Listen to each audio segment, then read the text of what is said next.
PhD supervisors has its pros and cons. Some are good, some are bad, just like any other profession.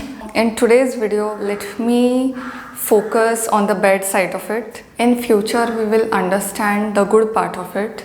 Obviously, when I'm going to narrate all these things, there are exceptions. Everything has an exception. Today's video would be on the general pattern that is observed in PhD, and that does not mean that this is the universal truth.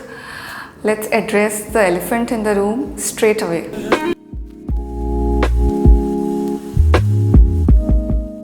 Some of the problems that are seen with supervisors is many of the times they micromanage the students into focusing more on the process rather than the outcome. There are some supervisors who give the vision and give the freedom to their students to choose whichever path they want to get to that result. As long as they receive the result, that is sufficient. Some will try to scrutinize each and every aspect. What happens is PhD is a creative process.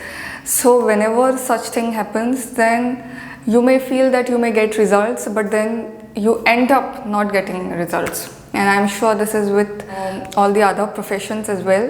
One of my friend works in some other university, and I was so surprised to hear that even grocery shopping and their personal work is being told to PhD students. These problems increase because there is no accountability. For a PhD student, the supervisor is the ultimate hierarchy.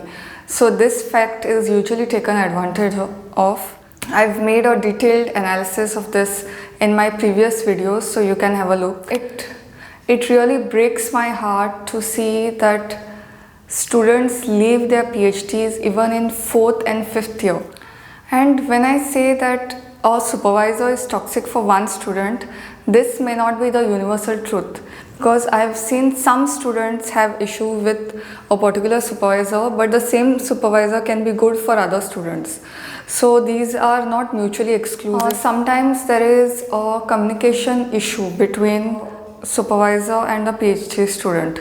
So the way their communication styles might be completely different, and this causes a friction. That frustration often comes out on student. Now, what is the way out? Before seeing that, let's see what are the red flags. If you have taken admission for PhD recently, or you are a seasoned PhD student, that's what I would like to say, you might find this video useful. Sometimes students only are not aware that these traits could be toxic or non-toxic. Sometimes it takes little bit of awareness and exposure to even understand what is going around with them is toxic.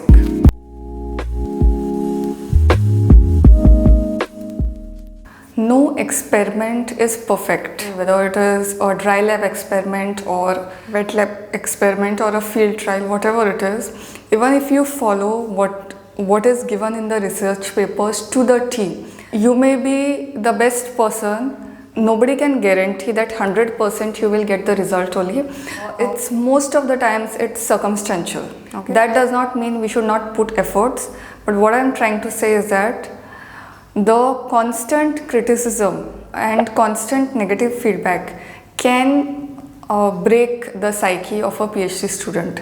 It comes from the ancient viewpoint that if you keep focusing on the lack, then maybe this lack will get covered and the student gets a good result. Research and all the scientific studies show that positive reinforcement could be far better than a negative one. Since PhD is a creative process, this can affect future results.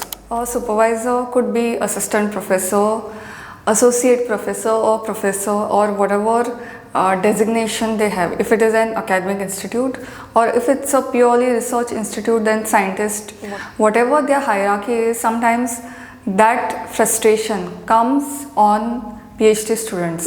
And it is so amusing to see that it will come only on PhD students. It will not come on other students if there are other degrees present. So these are some of the things which should not happen but can happen. Constantly telling personal work We are all humans and sometimes it's okay, but then if that criteria comes in way of you getting your result, then it is something that should be evaluated. There is so much insecurity and fear on student side as well as on supervisor side that I have seen some supervisors actually keeping a watch on the students, being part of the WhatsApp group as anonymous, where their students are there just to track what is going on. Then egoistical behavior. You are constantly judged based on results. Results are a part of the thing. If the process continues, then results will automatically come. I don't think any PhD student would want to delay their results for anything.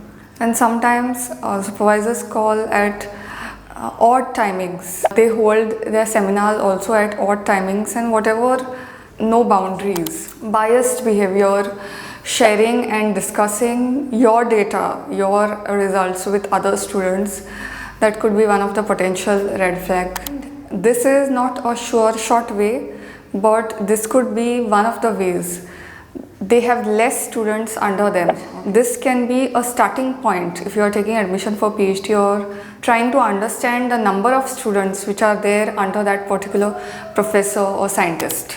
Unreliability, not able to keep their words, impunctual, changing plans all the time, full of excuses, boasting about themselves, blaming others. Okay, this reminds me of one of my bosses which I had when I was working before PhD, where I used to work. When I was researching for this article, this line actually reminded me of that person, and all this actually applied to her. Getting easily influenced by others, not having your own mind. What happens is you feel that a PhD supervisor is toxic during that period. So once you finish your PhD, you will be out. But the thing is that supervisor-student relationship is a lifelong relationship. Whenever a student applies for any kind of job or anything, he or she will obviously require that person's letter. And sometimes I've seen bosses, supervisors delaying the recommendation letters. This causes a real problem.